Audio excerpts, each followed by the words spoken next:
Bonjour chers élèves. Cette séance est consacrée, bien sûr, aux élèves des troncs communs du deuxième semestre. Donc, dans cette séance, Inch'Allah, nous allons entamer le dernier module qui s'intitule « Étudier une comédie ».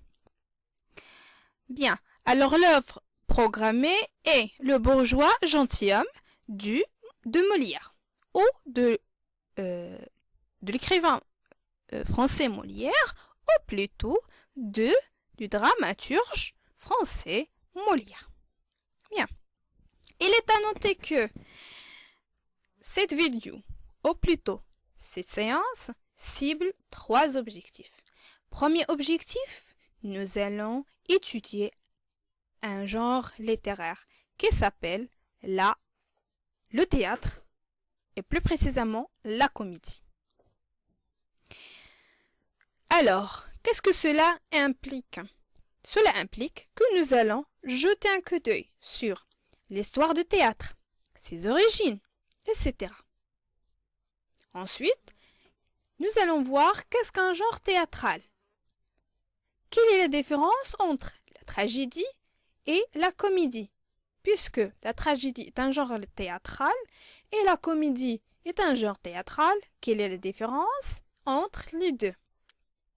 Et l'élément le plus important à étudier, à reconnaître, c'est le jargon théâtral. Donc, à la fin, nous allons jeter un coup d'œil sur le vocabulaire de théâtre. Pourquoi c'est primordial? Parce que le fait de savoir ça, ça nous permet de reconnaître, ou plutôt de nous familiariser avec le théâtre, puisqu'on est en train d'étudier. Deuxième objectif, nous allons étudier dans la pièce les personnages, le lieu, le temps, le résumé de la pièce, de quoi parle l'histoire de cette pièce-là, du bourgeois gentilhomme plus précisément. Et à la fin, nous allons nous s'informer sur le dramaturge, lequel c'est Molière.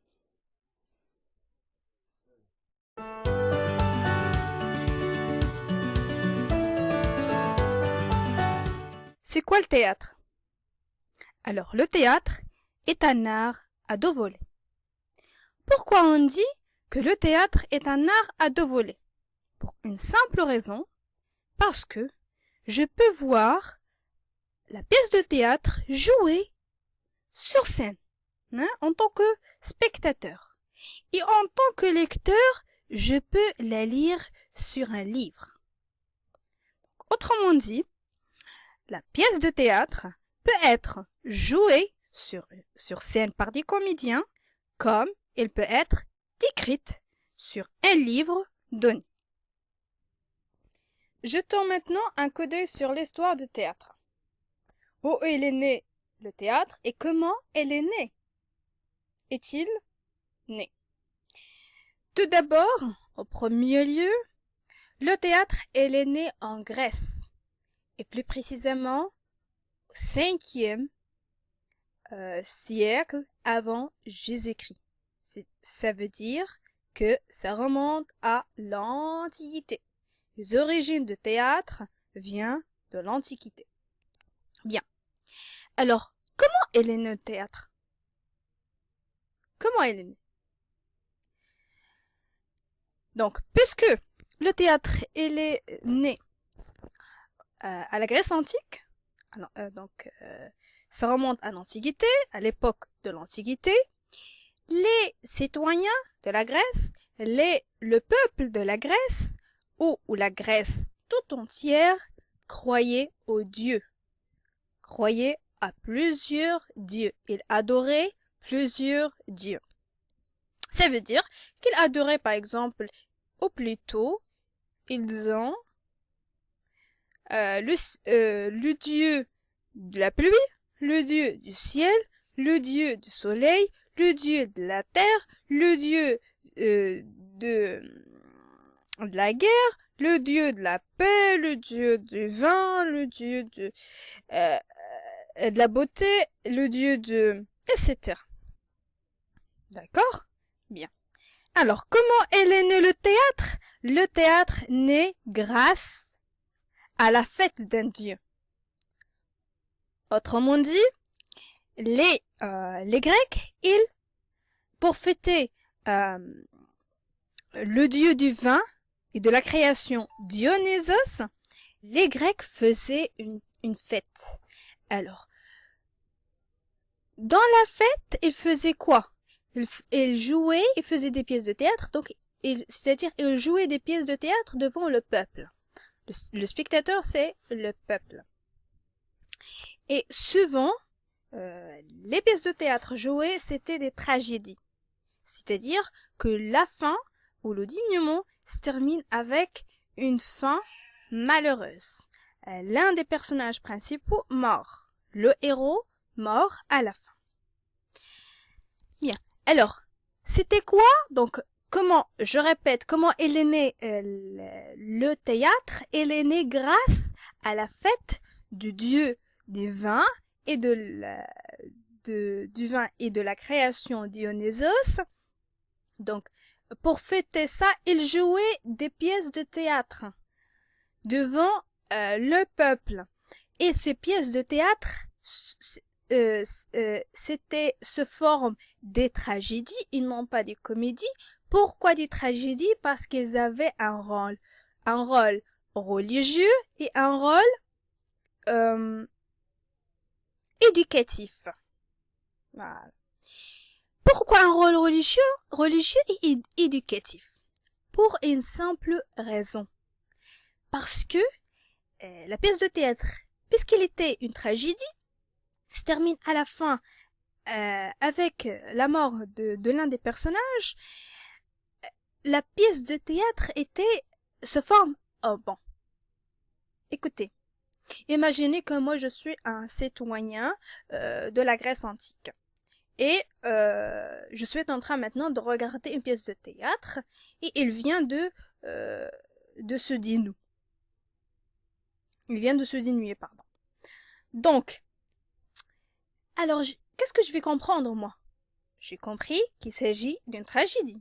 Alors, quel est le rôle de la tragédie? Religieux et éducatif. Ça veut dire religieux et éducatif, c'est-à-dire que je vais pas... Alors, tout au long de l'histoire, le héros, le personnage principal, faisait quelque chose négatif bien sûr, comme des péchés. D'accord? Faisait des péchés, par exemple. Faisait des fautes. Donc, moi, en tant que citoyen, qu'une personne, je vais pas faire la même chose que l'autre. Pourquoi? Parce qu'il m'a donné une idée sur ce que je serai par la suite.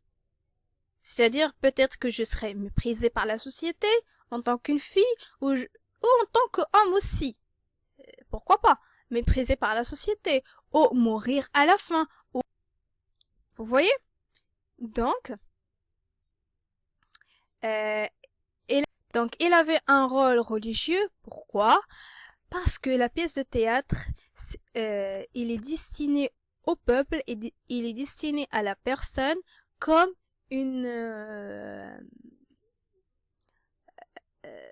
comme une séance d'éducation religieuse.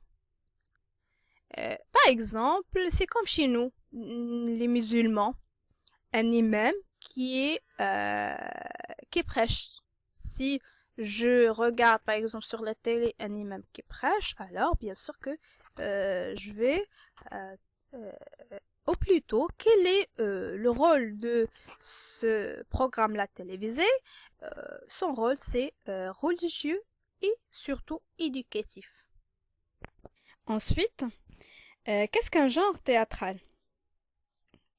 Alors, un genre théâtral désigne à la fois un type de littérature qui nous permet de classer les pièces de théâtre en fonction de leur style ou de leur appartenance à un mouvement littéraire. Les genres théâtraux les plus connus sont la tragédie et la comédie. Je reprends. Un genre théâtral, qu'est-ce que c'est? C'est un type de littérature qui nous permet de classer les pièces de théâtre selon leur style et leur appartenance à un mouvement littéraire donné. D'accord? Pourquoi? Parce que chaque écrivain, chaque auteur, chaque dramaturge a son style et a ses idées, a sa façon de penser, a sa façon de voir les choses. Donc, c'est tout à fait normal qu'il a une théorie ou des idées, ou plutôt qui lui montre qu'il appartient de tel ou tel mouvement littéraire. D'accord? Bien. On a dit, les genres théâtraux les plus connus sont la tragédie et la comédie. C'est quoi la tragédie? La tragédie est un genre théâtral dont l'origine remonte au théâtre grec antique. Donc je répète, c'est ce qu'on vient de dire, n'est-ce pas? Contrairement à la comédie, elle met en scène des personnages de rang élevé. Ça veut dire des rangs élevés, c'est-à-dire des princes, des rois, des personnages issus de la légende ou de l'épopée.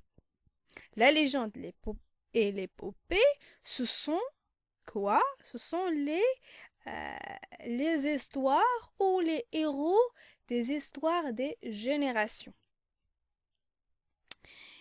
Et souvent, ils se terminent avec, ou par, la mort d'un ou de plusieurs personnages. Deuxième genre théâtral, la comédie. La comédie, elle met en scène quoi? Des personnages de toute la société, de toutes les classes sociales. Et se termine, il se dénoue, très souvent par un dénouement heureux. D'accord? Et la pièce de théâtre a pour but souvent de divertir le spectateur en lui représentant quoi? Par exemple, les conflits entre les familles, les travers, les ridicules, les caractères de la société. Vous voyez, c'est comme le spectateur ou le public, il voit lui-même sur la scène. D'accord? Il voit sa société. La pièce de théâtre devient comme un miroir pour le spectateur. J'ai oublié une chose, c'est que la comédie, longtemps considérée comme un genre mineur. Par rapport à quoi? Par rapport à la tragédie. Et la comédie n'a acquis ses lettres de noblesse, n'a acquis sa place que, en France bien sûr, qu'à l'époque classique. Et à l'époque, si on parle de l'époque classique, on parle bien évidemment du XVIIe siècle. D'accord? L'époque classique